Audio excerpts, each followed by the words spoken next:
The day the galaxy threw us out, I was sitting 3 rows behind Ambassador Oliver Crane, close enough to see the muscles in the back of his neck suddenly go still. The chamber was cold. It was always cold on so's ether station.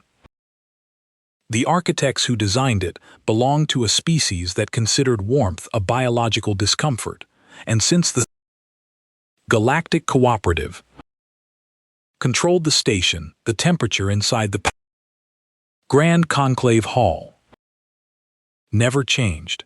Every human diplomat carried a coat. Every human visitor learned quickly not to complain. I am Sira Voss. For 19 years, I served as a translator and cultural liaison for Earth's diplomatic corps. I speak 7 alien languages without assistance from a translation device, and I have witnessed more political negotiations than I can remember. Wars ended in that chamber. Treaties were signed there. Entire civilizations changed their futures with a single vote. I thought I had seen everything the galaxy could show me. I believed that when I entered the hall on the morning of the vote, I was prepared for whatever came next. I was wrong. Because I was prepared for anger. I was prepared for arguments. I was prepared for the usual political games that had defined the Galactic Cooperative for thousands of years. I was not prepared for how quickly it happened. The Grand Arbiter, a Velon named Selvaron, did not wait for the chamber to settle. The gavel had barely struck the resonance plate before his voice came through the translation relay. Cold, official, final, the kind of voice a door makes when it locks from the outside. All representatives acknowledge the final decision regarding humanity's continued membership within the Galactic Cooperative. The chamber became silent. Every species watched. Every recording system activated. Ambassador Crane stood perfectly still. I could see the tension in his shoulders. He already knew. We all did. Selvaron continued. After review of humanity's actions, expansion patterns, and technological development, a pause. Long enough for every human in the chamber to hope. Short enough to know it was meaningless. The cooperative has reached its decision. Above the central platform, the voting display appeared. Thousands of symbols, thousands of civilizations, and one result. Humanity removed. No debate, no delay, no final negotiation. Just a sentence that changed history. For 19 years, we had tried to convince the galaxy that humans were not a threat. We shared knowledge. We offered alliances. We helped rebuild worlds damaged by disasters. We believed cooperation would be enough. But as I looked around the chamber, I saw something I had missed. They were not afraid of our weapons. They were not afraid of our ships. They were afraid of what we might become. Humanity was young, but we were learning faster than any species they had ever seen. And the oldest civilizations in the galaxy had spent thousands of years protecting their position. They did not want a new power rising. They wanted us gone before we became one. Selvaron's final words echoed through the hall. Humanity is hereby expelled from Galactic Cooperative territory. A silence followed. Then the human delegation began to stand. One by one. No shouting, no anger, no desperation. Just quiet acceptance. Ambassador Crane turned slightly, not toward the council, toward us, and in his eyes, I saw something I had never seen before. Not defeat, a decision, because the galaxy had just done something impossible. It had united humanity, not through friendship, not through diplomacy, but through rejection. They thought they were closing the door on us. They didn't realize they had just pushed us toward the stars alone. The Galactic Cooperative, he said, had reached a decision regarding the status of the human species and all territories under human administration. The vote had been conducted over the previous 72 hours. The result was unanimous. Unanimous. I looked around the chamber. 640 delegate pods arranged in a sweeping arc that curved upward toward the vaulted ceiling. Each pod held a representative from one of the cooperative's member civilizations. I had worked alongside some of these beings for years. I had shared meals with the Tavith delegation, learned the 47 ceremonial greetings of the oral, sat through a 14-hour musical mediation with the Sen Collective, and not one of them had voted against this. Salvaron began reading the formal charge list. The first charge was something called unreasonable persistence in hazardous environments. The Cooperative's Research Commission had compiled data showing that humans continued to inhabit, expand, and thrive on planets rated Class Omega under the Cooperative's Lethality Index, a scale that went from 1 to 10. Class Omega meant the index had exceeded 10. It meant the world was by every scientific standard the Cooperative accepted too dangerous to support any intelligent species. Humans had 37 active colonies on Class Omega worlds. Selvaron read every world's name aloud. It took 4 minutes. The second charge was aberrant risk tolerance leading to galactic destabilization. 3 human-led expeditions in the last decade had entered regions of space. The Cooperative had sealed off as structurally unsafe. 1 expedition had returned. The Cooperative presented this as evidence of recklessness. I had read the expedition report. The one that came back had brought 17 terabytes of data that human scientists were still working through. Selvaron did not mention that part. The third charge was harder to summarize. The Cooperative's language for it was long and formal, but what it meant, stripped down to its bones, was this. Humans made other species uncomfortable by existing near them. There was a phenomenon the Cooperative had been documenting for 50 years, ever since first contact. They called it the unease. It was a measurable physiological and psychological stress response that occurred in members of most cooperative species when humans were in proximity. No one could fully explain it. The Cooperative's medical researchers had published 14 papers trying.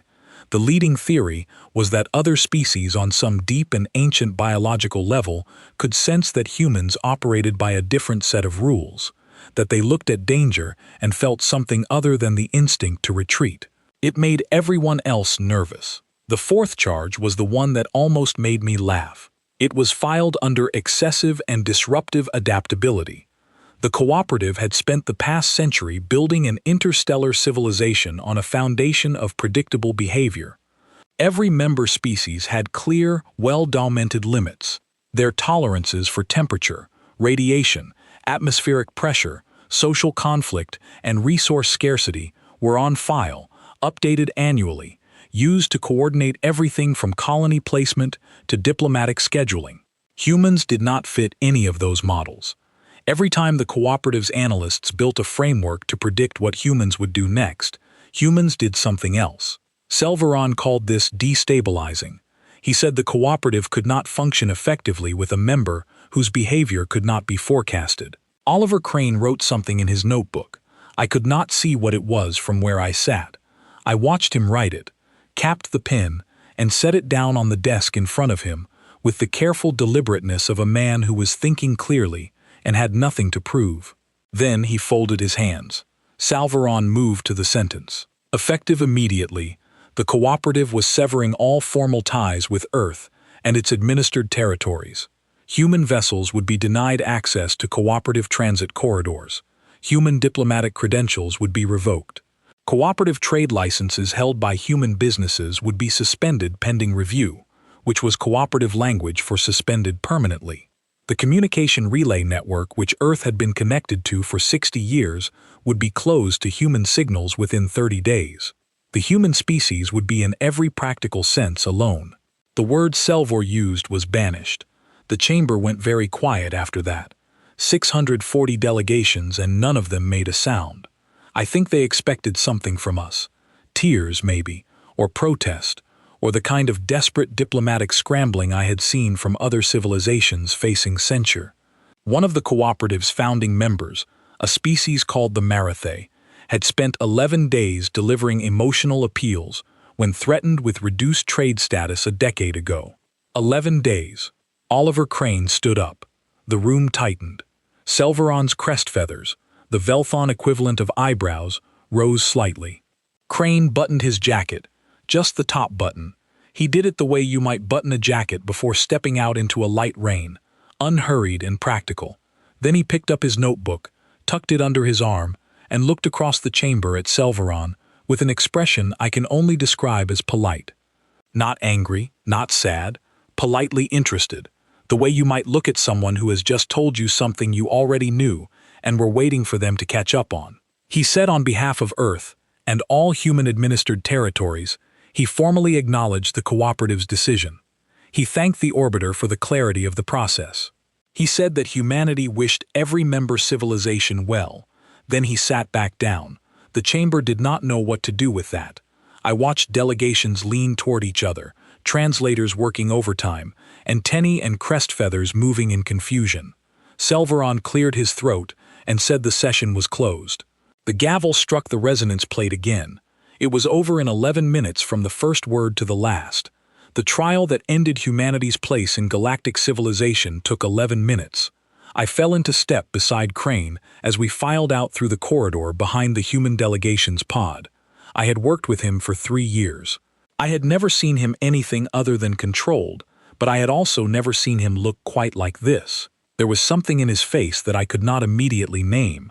I asked him what he had written in the notebook. He held it out without breaking stride. I opened it to the page. 3 words in his small, precise handwriting. Finally, no oversight. I stopped walking. 2 junior etches from our team nearly collided with me from behind. I stood there in the cold corridor of SWA's ether station with the noise of 600 alien delegations moving around me, and I read those 3 words again. And then I understood the look on Crane's face. It was a relief. I caught up to him and fell back into step. I looked at the rest of our team. 10 humans, various ages, various titles, various years of experience. Every single one of them was carrying themselves the same way Crane was. Back straight, chins level, moving through the crowd of alien species, the way you move through a crowd when you know exactly where you are going and you are not in any particular hurry because you have already figured out the path. Some of the alien delegates watched us pass. A Tavith representative pressed against the wall to let us by, her secondary eyes blinking rapidly. The sign I had learned meant acute anxiety. A pair of oral officials stopped talking entirely when we walked past them and did not start again until we were around the corner. I heard through my translation earpiece a fragment of their conversation. They were wondering why we were not upset. I almost stopped again. I wanted to turn around and explain it to them. I wanted to say we are not upset because we were not afraid of this. You were afraid of us. You have been afraid of us since the first day we docked at a cooperative station, and the intake officer took our biological readings and called her supervisor, and her supervisor called his. And the 3 of them stood there staring at our medical profiles because our stress hormone levels under what the cooperative classified as a high-threat scenario were lower than Avelon's resting readings on a calm afternoon. You have been filing reports about us for 60 years. 14 papers on the unease, and not one of them asked the obvious question. What if we are not the problem? What if you built a civilization around the assumption that the universe was something to be survived carefully, and we arrived having spent 100,000 years learning that it was something to be engaged with directly? But I did not turn around. I kept walking. We all did, the 10 of us, down the corridor and through the departure bay and back onto the human transport that would take us home. Crane sat across from me on the shuttle. He had the notebook open again. He was writing something else. I did not ask this time. Outside the viewport, Soleil's ethos station grew smaller. The cooperative's grand architecture, all curved silver arches and cascading light arrays pulled back into the black. It was genuinely beautiful. I had always thought so. I looked at it until it disappeared. Then I looked at Crane. He finished writing, capped the pen, and looked up at me. How long? I asked. Do you think it will take them? He considered this. Not the answer. I could see from his face that he already had the answer. He was considering how to phrase it. 30 years, he said. Give or take. I nodded. That matched my estimate. Outside, the stars did not care one way or the other. They had been burning for billions of years before the cooperative existed, and they would go on burning long after every diplomatic session in the Grand Conclave was ancient history. I found this thought not frightening but deeply, genuinely comforting. We were going home, and unlike every other species that had ever been told they were on their own, We already knew what to do when we got there. 32 years after the cooperative's vote, I retired to Kepler 438b. I want to be very clear about what that means. The cooperative's classification of Kepler 438b, assigned in their third stellar survey, was Class Omega Lethality Index 11.4. Their report, which I had read in full during my second year as a liaison, described the planet's atmosphere as marginally breathable under controlled conditions, its soil as chemically hostile to most known organic compounds, its seasonal radiation cycles as a significant barrier to long-term habitation, and its native fauna as aggressively territorial at all observed scales. I grew tomatoes there. They were extraordinary. The farmhouse sat on a ridge above the settlement of Port Kalin, which had grown from a research outpost of 40 people to a town of 12,000 in the years since the banishment. The air was thin enough that newcomers needed 2 weeks to adjust, and the sky turned a deep amber color every evening as the radiation filters built into the atmospheric processors caught the day's peak output. It was without question the most beautiful sunset I had ever seen. I watched it from my porch every night. My neighbor across the ridge was a man named George Farrow. He was 63, a former geological engineer who had come to Kepler 4308b on the second wave of settlement, and had since developed what he called a consulting business and what I called a habit of going places that made the younger settlers nervous. He knocked on my door the morning after I arrived, handed me a jar of something he had fermented from a local plant that tasted like apple cider crossed with something electrical, and told me that the settlement's central relay was out again, and would I mind having a look. I told him I had been retired for 8 hours. He said the relay had been out for 6. I had a look at the relay. This is how the first year of my retirement went. I was theoretically done. 19 years in diplomatic service, 12 more consulting for Earth's new expansion office after the banishment, and then a pension, a small research stipend, and a farmhouse on a planet that the cooperative had written off as uninhabitable. I was supposed to read, write a little, tend my tomatoes, sleep more than 6 hours a night for the first time in a decade. Instead, I found myself doing what every retired human in every human settlement on every improbable planet in the human republic seemed to do, being useful, because doing nothing felt structurally unsound. The Republic, it still caught me sometimes when I said it. The Human Republic. We had not planned that name in advance. It had emerged organically from a series of settlement councils in the first 5 years after the banishment, each one operating independently, each one arriving at the same conclusion that what they needed was not a government in the old cooperative membership sense, but something lighter and faster, a framework that coordinated without controlling, that set minimum standards without mandating uniformity. It was, a political scientist on Earth once told me, the least elegant governmental structure in recorded history. It worked extremely well. The cooperative had assumed, cutting us off, that isolation would do the work for them. They had modeled it. Their economic projections, which I obtained years later through a source who preferred not to be named, showed that without access to cooperative trade routes, Earth's material standard would decline by 40% within a decade. Their sociological models predicted civil unrest within 15 years. Their demographic models showed population plateaus, followed by decline, as resource pressure mounted. Every single model was wrong, not slightly wrong, not wrong in one direction or another, wrong in the way that tells you the underlying assumptions were bad at the foundation. The cooperative's economists had built their projections on the premise that humans, like every other species, would struggle most in conditions of scarcity and isolation. They had never seriously entertained the possibility that humans found scarcity clarifying. Without cooperative trade, Earth's engineers had 18 months to solve the supply problems or face genuine hardship. They solved them in 14. The closed-loop food synthesis systems that came out of that period were so efficient, so scalable, and so adaptable to varied planetary conditions that within a decade, the word famine had begun to exit the practical vocabulary of every human settlement that adopted them. It did not disappear from history books, but it stopped being a thing that happened. Energy followed a similar arc. The cooperative's ethics boards had maintained a list of restricted research categories, things they considered too dangerous or too destabilizing for member species to pursue freely. 34 categories in total. 22 of them involved energy production and propulsion.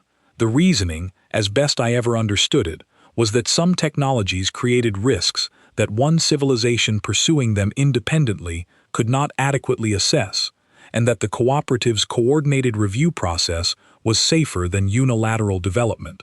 It was a reasonable argument in principle.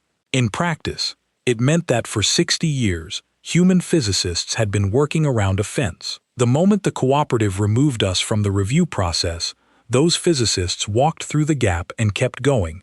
Within 8 years, 2 of the 22 restricted categories yielded breakthroughs that changed the shape of human expansion entirely. I am not a physicist, and I will not try to explain the mechanics of either discovery, but the effect was this. Human ships that had once needed 4 months to reach the nearest Class Alpha worlds could reach them in 11 days, and the energy required to power a settlement on a Class Omega world dropped by a factor that made every previous cost projection obsolete. The cooperative had meant to strand us. Instead, they had cut the rope that was holding us in place.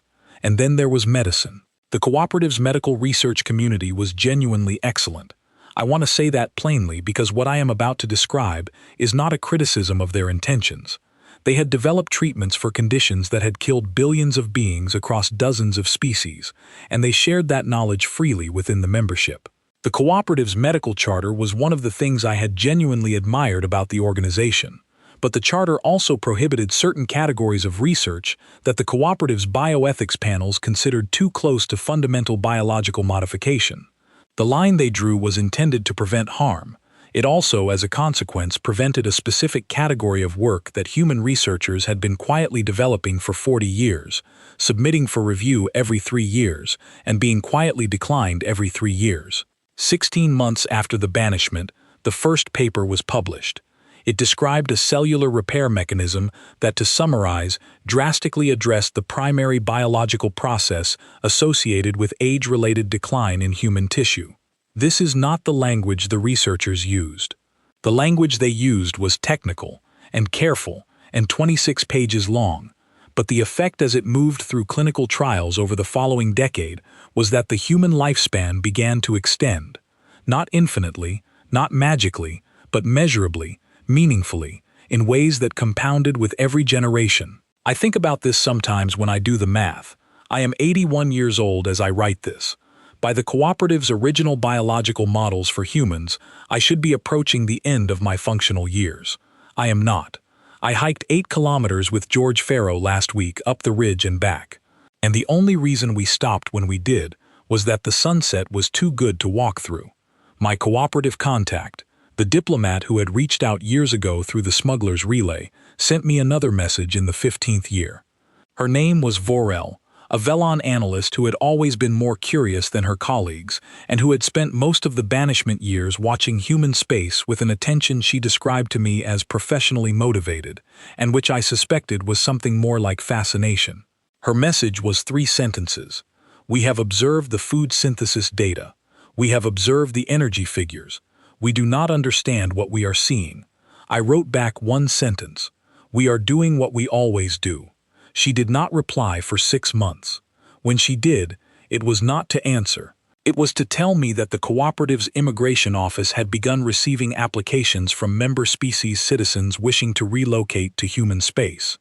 Not many at first, dozens, then hundreds across a range of species. Velon, Tavith, Oral, 3 species whose names I had barely learned during my liaison years. They cited various reasons: better medical access, stronger economic opportunity. One family of Tavith, a species I had always thought of as deeply risk-averse, gave as their reason on the formal application, "We want to live somewhere where things are still being figured out." I read that line 3 times. George Farrow knocked on my door that same evening. He had heard from the Settlement Council that the 6th application for Tavith residency had come in that week. He wanted to know what I thought. I told him they were welcome.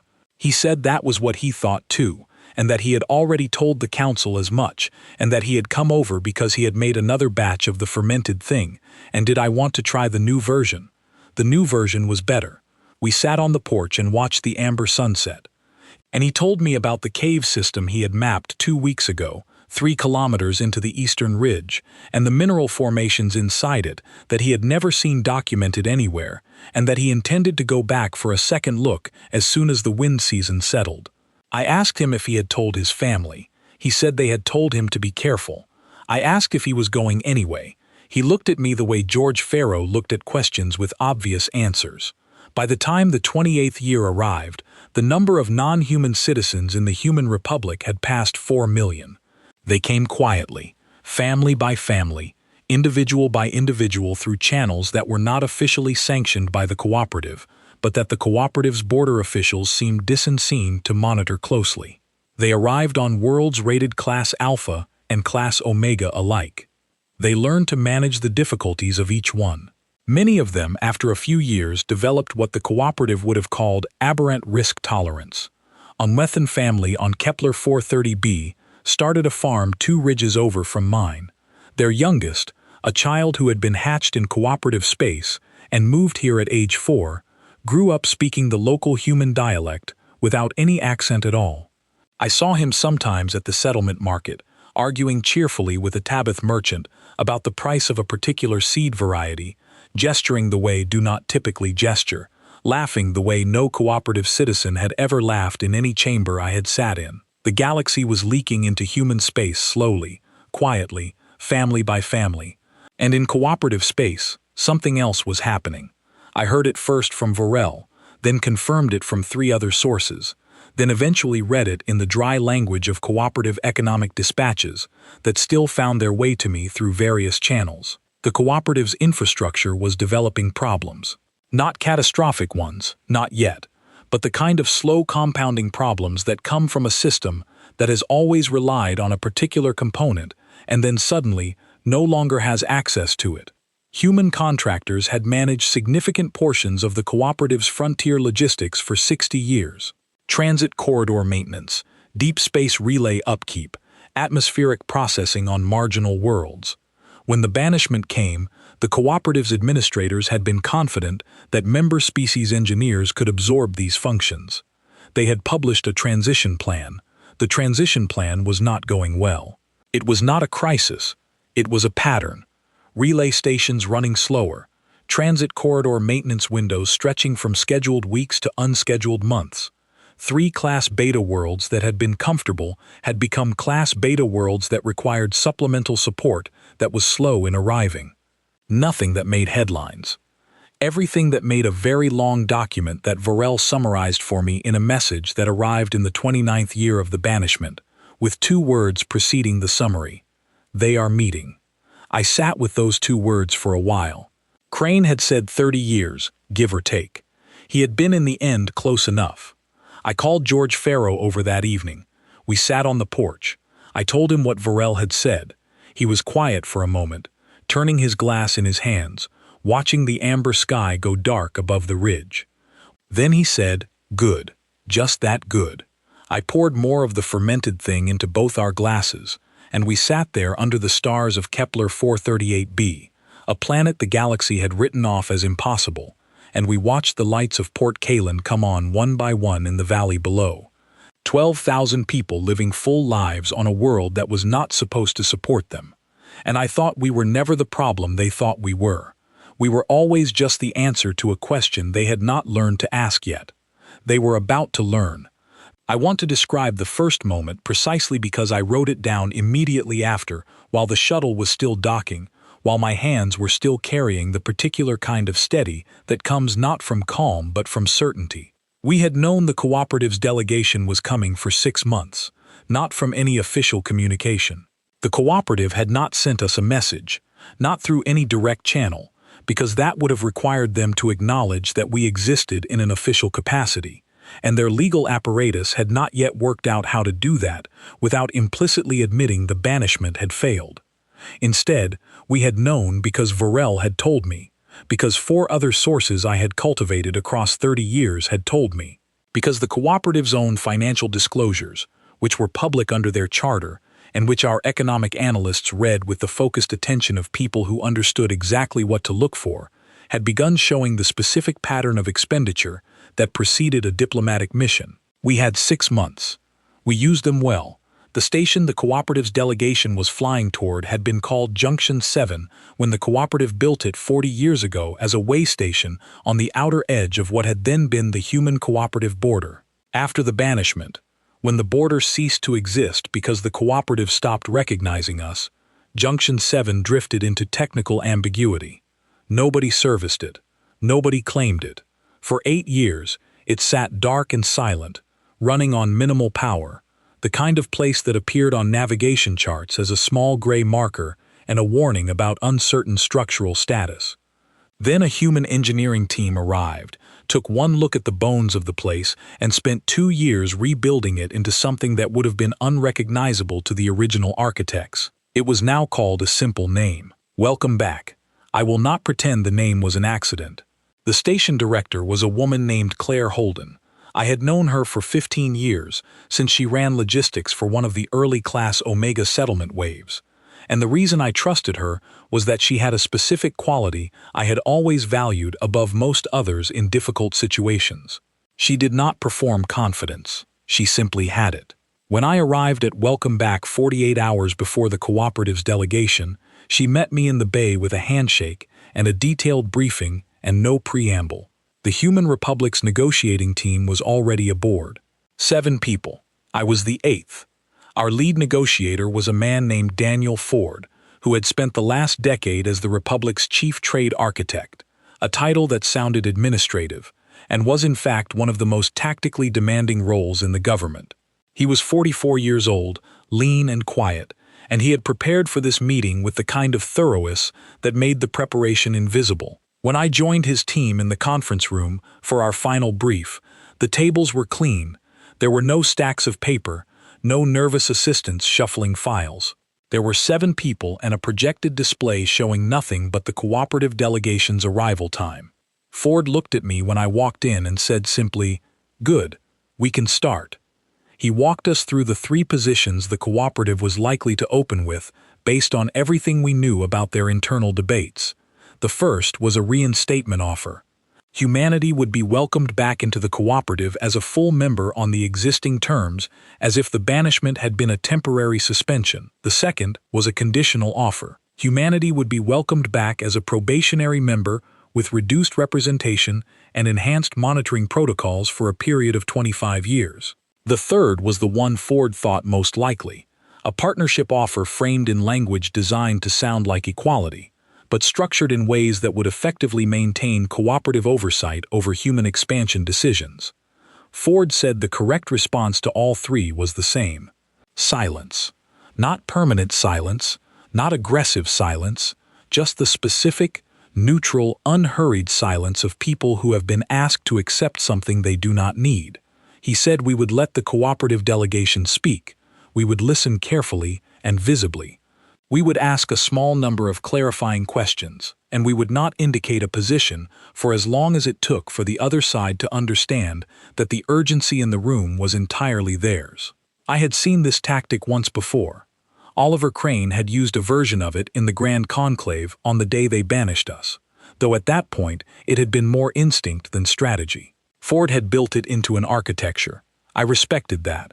The cooperative delegation arrived at Welcome Back Station on a Tuesday morning, local time, aboard a vessel that was newer and more formal than anything I had seen them deploy in my diplomatic years. 12 beings in total. Lead negotiator was a Velthon named Orthcell. Young for the role, chosen, I suspected, because the elder diplomats wanted someone who could claim ignorance of the banishment era's internal politics if anything went wrong.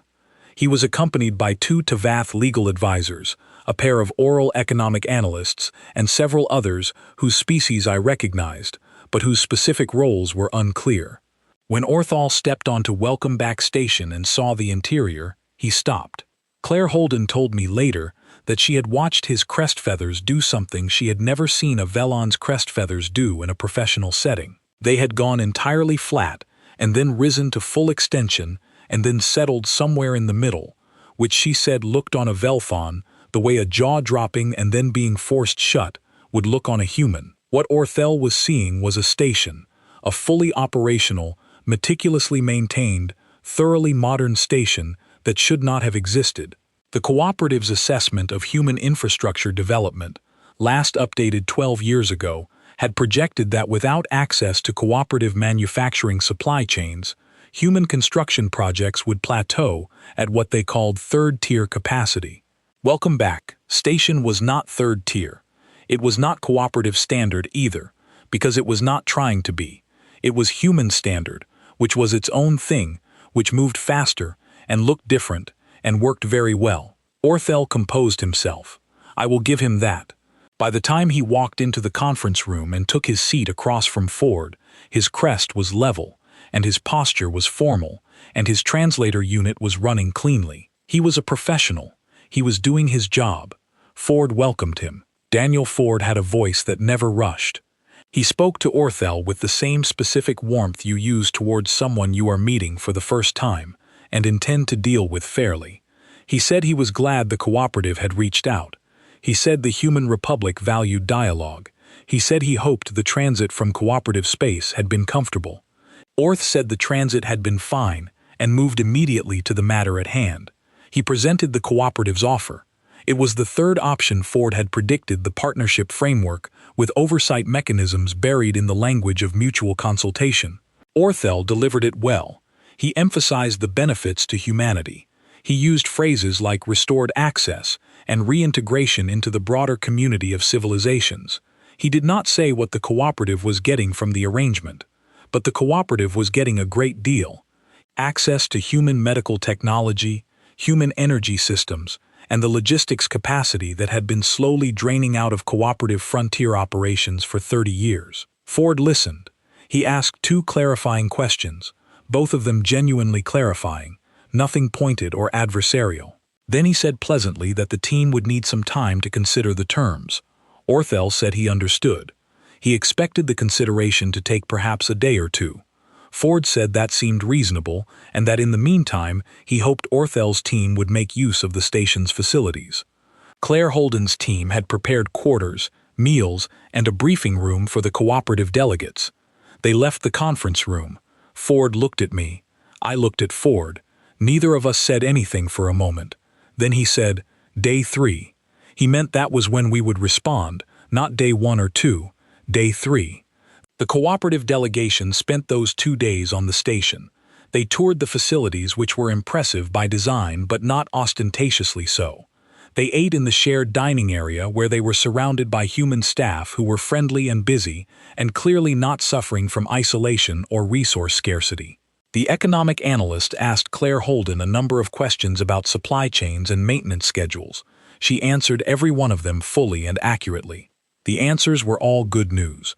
That was not an accident either. On the morning of day 3, I was walking the corridor to the conference room when I fell into step beside one of the Tavith legal advisors. Her name, per the delegation roster, was Vintasa. She had been taking notes constantly since she arrived, a small Tavith habit of documentation that I recognized from my liaison years. She looked at me and then looked away, the way Tavith do when they want to speak, but are calculating the etiquette. I waited. She said quietly, "The station medical bay, the equipment." I said yes. She said, "We do not have that equipment in cooperative space." I said, "I know." She said nothing else. She turned off at the corridor junction and went the other way, but the way she said it stayed with me, not as an accusation, not with envy, with something quieter, which was closer to an accounting, an inventory of what the cooperative had not had and had not noticed it was missing. Ford sat down at the conference table at 9 in the morning on day 3 and told Cell that the Human Republic had considered the cooperative's proposal carefully and that we had an answer. The answer was no. Not to dialogue, not to a relationship, no to the specific proposal as structured. We were not interested in returning to the cooperative as members of any kind. We were not interested in oversight mechanisms described as consultation. We were not interested in any framework that treated the past 50 years as an interruption in the natural order of things rather than what it had actually been, which was a transformation in the actual order of things.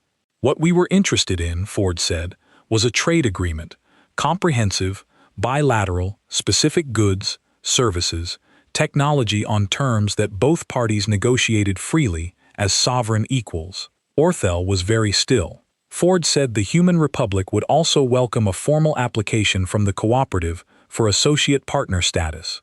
Associate partners received access to human transit corridors, shared research databases, and joint infrastructure projects. Associate partners did not have oversight authority over human governance or expansion.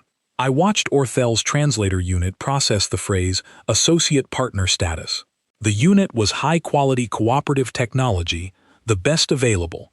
It managed the translation in 3 seconds. Then Orthel's crest feathers did the thing they had done when he stepped onto the station. He said, "You are proposing that the cooperative apply to join your framework."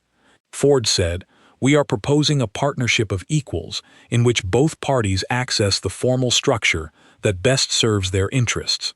The cooperative is welcome to pursue observer status initially if the full associate application requires internal approval time." Orthel looked at me. I was not sure why. Maybe because I had been around long enough that he had read my history, the liaison years, the banishment Terra consulting, and he was looking for something familiar in a room that had stopped being familiar the moment he walked in. I looked back at him steadily and said nothing. The negotiation took 4 more days. Ford's team handled the technical sessions. I sat in on 2 of them and spent the rest of my time talking with Ventasa and one of the oral analysts, a being named Rethal, who was deeply and openly curious about the human education system and kept asking questions I found more and more interesting as the days went on. The final agreement was not everything we wanted or everything the cooperative wanted. That is what an agreement between equals looks like. There was one clause I negotiated personally. I asked for it in a private session with Orth on the last afternoon, just the 2 of us, and our translators. It was a short clause. It said that the cooperative's formal record of the banishment would include a notation that the banishment had not achieved its intended effect. Aurel said that was a symbolic request. I said yes. He looked at me for a long moment. Then he signed. I thanked him. I meant it. The clause was symbolic in the way that most true things are symbolic. It would be in the record for as long as the record existed. Every historian, every student, every young diplomat who pulled those files in the centuries to come would read it. The cooperative told us we were finished. We grew. I thought that was worth putting in writing. I want to tell you something about the morning Ventasa's great-grandchild knocked on my door. The child's name was Da. She was 9 years old, born on Kepler 438b, which meant she had never known cooperative space's home, never stood in those cool, carefully calibrated halls, never eaten food produced to cooperative nutritional standards, never heard the formal cadences of the cooperative's official dialects as a living language. She spoke the local human dialect and one oral trade language she had picked up from a family 3 houses down the ridge. When she knocked on my door that morning, she was carrying a soil sample in a sealed glass jar, which she held out to me and said she had found it in the Eastern Ridge cave system and wanted to know what it was. I told her to come in, and we would look at it together. I am at this point 103 years old. I say this not to be impressive, but because it matters to the story, and because it still catches me slightly when I say it out loud. The cellular work that the first generation of researchers developed in those early post-Bishment years has moved through several generations of refinement since. And the practical effect for my specific biology has been that the decline I expected has arrived more slowly and more gently than I was prepared for. I am not a young woman, but I am a functional, mobile, thinking person who can still read soil sample data without assistance, which is not nothing. Des sat at my kitchen table while I ran the jar through the portable analyzer George Farrow had given me when he moved to the new settlement further north. 5 years ago, following his geological survey into a region he described as the most interesting rock formation he had found in 40 years of looking at rocks. He was 89 when he left. He sent me samples every few months. I ran them and sent him the results, and we talked about what they meant, and sometimes we disagreed, and the disagreements were always productive. The sample DA had brought was a mineral composite I had not seen before. It had properties that the analyzer flagged as unusual, the kind of flag that in scientific language means there is more here than the instrument can tell you with confidence. I told Dottis and watched her face. She said, "So it means we have to look harder." I said, "Yes." She said, "Good." I was hopping. It meant that. I thought about that response for the rest of the day after Desad had gone home for dinner. The ease of it, the completeness of it, not the acceptance of a child who does not know enough to worry, but something more specific than that. The confidence of a person who has grown up in an environment where unknown things are understood to be worth investigating rather than worth avoiding. Da had been born on a Class Omega world. Her parents had chosen it deliberately. Her grandparents had immigrated from cooperative space for reasons that had changed over the years they spent here, until the reasons themselves were barely recognizable. They had come looking for opportunity. They had stayed because they had stopped being afraid of the things the cooperative had taught them to be afraid of. Lithel arrived 2 weeks after Daz's visit. Lith was Orthel's grandchild, a Velon scholar, 26 years old, working on what they described in their initial message as a historical study of the banishment era and its aftermath. They wanted to interview me. I said yes, with the condition that the interview happened here at the farmhouse over several days and that Lith do some of the farming work in exchange. I was not entirely joking about the farming work. Lith arrived with a recording unit, a data notebook, and an expression that I recognized from my own face in the mirror when I was a young diplomat encountering something I had studied thoroughly and was not yet fully equipped to understand.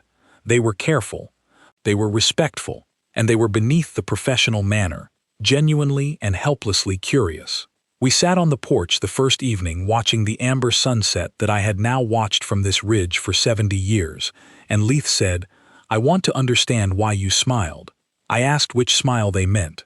Lith said in the Grand Conclave when the banishment was announced, the historical record shows that the human delegation smiled.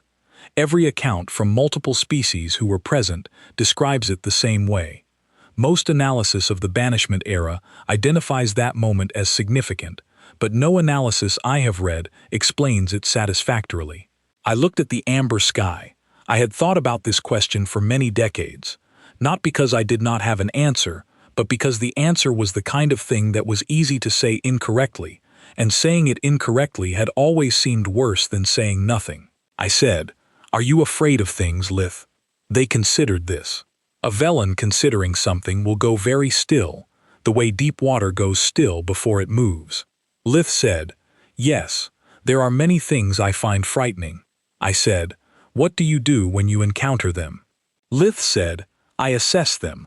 I determine the level of risk. If the risk is manageable, I proceed carefully. If the risk is not manageable, I look for an alternative path." I nodded. I said, "What if there is no alternative path?" Lith was quiet for a moment. Then they said that situation is considered an obstacle that requires escalation to a broader decision-making framework. I said, "What does that mean in practice?" They thought about it. Then, with the honesty of someone who has not yet learned to be dishonest about things that reflect on their civilization, they said, "It means we wait. We wait until the problem changes, or until someone else finds a way around it." I said, "Yes, that is what I thought." I did not say it harshly. I want to make that clear. I have never found the cooperative's way of being frightening or contemptible. It is simply a different relationship with the universe. It came from a different kind of history, a history of stability, of environments that were worth maintaining, of social structures that rewarded patience and collaboration and caution. The cooperative built something genuinely remarkable under those conditions. I have always believed that. But humans did not come from stability. I told Lith this. I told them about the planet where we evolved. A planet we had never classified in any formal lethality index because we did not have one when we were living on it, but which would have scored high by any external measure. We had ice ages. We had supervolcanoes. We had collisions with objects from space. We had periods of drought that lasted centuries. We had predators, diseases, cold, heat, floods, and famine. And we had each other, which was sometimes the most complicated threat of all. And somehow in all of that, we did not become careful. We became clever. We became stubborn. We became the specific variety of stubborn that does not stop when it hits a wall but starts looking for a tool. Lith said, "But you must have been afraid." I said, "Constantly we were afraid every single day for most of our history. Afraid of the dark, afraid of the winter, afraid of the thing moving at the edge of the firelight, afraid of death, afraid of pain, afraid of each other. Fear is not something humans lack. It is something humans have in enormous quantity. I said the difference is what the fear does to us. I tried to explain this. I told Lith that in most cooperative species, fear is a signal that ends the process. The nervous system reads the danger, calculates the risk, and chooses the path of reduced exposure. It is rational. It works. In humans, fear is also a signal that starts the process. The nervous system reads the danger. The adrenaline sharpens the focus, and the mind begins almost involuntarily to look for the way through. We are not braver than other species. We are not less afraid. We are just wired by 100,000 years of surviving things that should have killed us, to experience fear as a kind of fuel rather than a kind of stop sign. Lith said quietly, "So when the cooperative told you that you were on your own," I said, "we heard that the obstacles between us and what we wanted to build had been removed." Lith was very still. I said, "We smiled because we were relieved." 50 years of the cooperative telling us what we were not allowed to do, what research we could not pursue, what worlds we could not settle, what risks we could not take, and then in one morning all of it lifted. We were not abandoned, we were freed. Lith said, "But you could not have known it would work out." I said, "No, we could not have known that. But that is exactly the point." I let that sit for a moment. The amber light was fading. The first stars were coming through the atmospheric filter, the ones bright enough to cut through, the ones I had been watching from this ridge for 7 decades. I said, "Lith, you asked me why we smiled. The real answer is this. We smiled because we had spent 60 years watching the cooperative make decisions from a position of fear. Fear of the unknown. Fear of what humans might do if not supervised. Fear of technologies that had not been tested. Fear of worlds that had not been cleared. And we had spent 60 years watching that fear make everything smaller, safer, and slower. And then the cooperative, in trying to punish us accidentally, gave us what every human in that room had secretly wanted: permission to stop being careful on someone else's behalf." Lith said, "And if it had gone wrong?"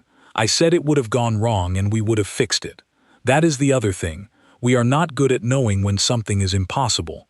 We have tried to do impossible things so many times that we have lost some of the instinct for recognizing them in advance. This has cost us. There are failures in our history that were terrible. Expeditions that did not come back. Colonies that did not survive. Research paths that turned out to be wrong in costly ways. We know what failure feels like. I said, "But here is the thing about a species that does not stop at the first wall, or the second or the third. They build a lot of cities." I stood up and went inside. I came back with a small notebook. It was not the original. Crane's original was in a museum on Earth, but I had a copy made years ago because I wanted to be able to hold it. I handed it to Lith and told them to open it to the marked page. They read the 3 words. They looked up at me. I said, "That is the whole story." 3 words written in the moment the cooperative announced our banishment. Finally, no oversight. Not defiance, not bravado. Relief. The relief of a species that had just been told the only thing standing between them and their potential was themselves. Lith held the notebook carefully. The way you hold something that has become more than an object. They said, "The cooperative's analysts still argue about this. Some believe that the human expansion during the banishment years was a lucky accident, that the conditions happened to align. Others believe it was a deliberate strategy from the beginning." I said it was neither. It was something harder to model than either. It was people responding to their circumstances the way they always respond to their circumstances, by moving forward, by trying things, by failing and trying again. There was no grand plan in that chamber. There was a man writing 3 words in a notebook, and a woman reading them over his shoulder and understanding what they meant about the next 50 years. There was a species that had just been told the galaxy did not want them, and had simply decided to build one that did. Lith said nothing for a long time. The stars were properly out now. The settlement lights in the valley were steady below us. The amber sky had gone dark blue, and the edge of it was starting to show the first deep purple that preceded the night. Lith finally said, "I think I understand." I said, You will understand it better when you go home and realize you are not afraid of the journey." They looked at me. I said, "You came to Kepler 438b. You came to a class Omega world to interview an old woman about history. In cooperative space, that trip is not something young scholars do. The lethality index, the risk assessment, the medical preclearance, the emergency protocols, but you came anyway." Lith looked at me very carefully and said, "I was afraid to come." I said, "I know, and you came anyway." That, I told them, is the whole thing right there. You were afraid, and you came anyway. And now you are sitting on the porch of a farmhouse on a world the galaxy gave up on, watching stars that do not care about any of our arguments, and you have been perfectly fine.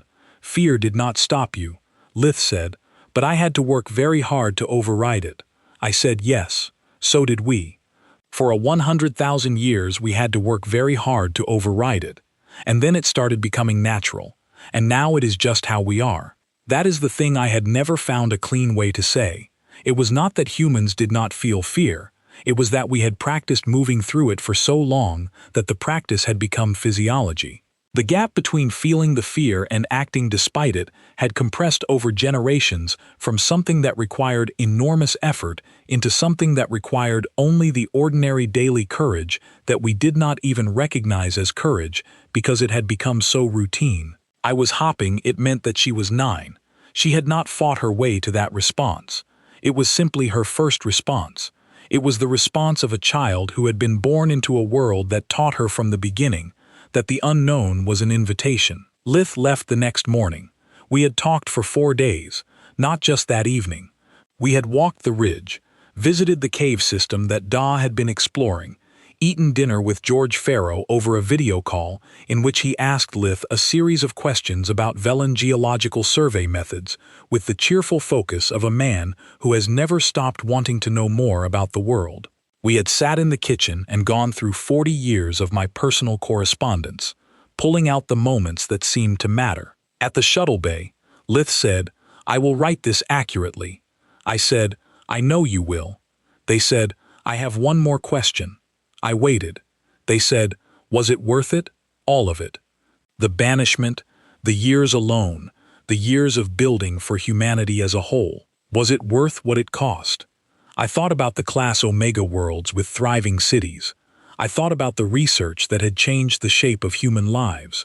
I thought about Dad at my kitchen table with her soil sample. That flash of delight when I said the result was uncertain.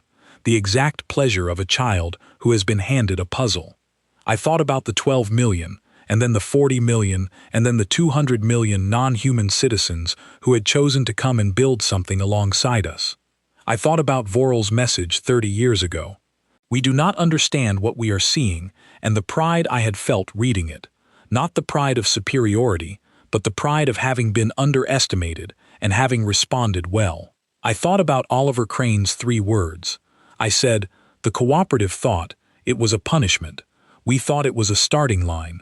You tell me which one of those framings produced the better outcome." Lith made the Velthon expression I had learned finally in my 8th decade of studying their species to identify reliably. It was the expression that corresponded as closely as biology permitted to the human experience of recognizing something as true that you had not quite been willing to admit before. I had first seen that expression on Orthel's face in the negotiation room 60 years ago when Ford told him the Human Republic was open to reviewing the cooperative's application for associate status. I saw it now on his grandchild's face, standing in a shuttle bay on a world the galaxy had declared uninhabitable with a notebook containing 3 words tucked carefully under one arm. They boarded the shuttle. I walked back to the farmhouse. The tomatoes needed water. The eastern ridge was going amber with morning light. Somewhere in the cave system underneath that ridge, a 9-year-old child was probably already back at work with her sample jars and her questions. I picked up the watering can. Dan knocked on the door an hour later with a second sample from a different layer of the cave. She held it up. Her face was completely lit. She said, "The analyzer is going to flag this one too. I can already tell." I said, "Then let us find out what it is." We went inside and got started.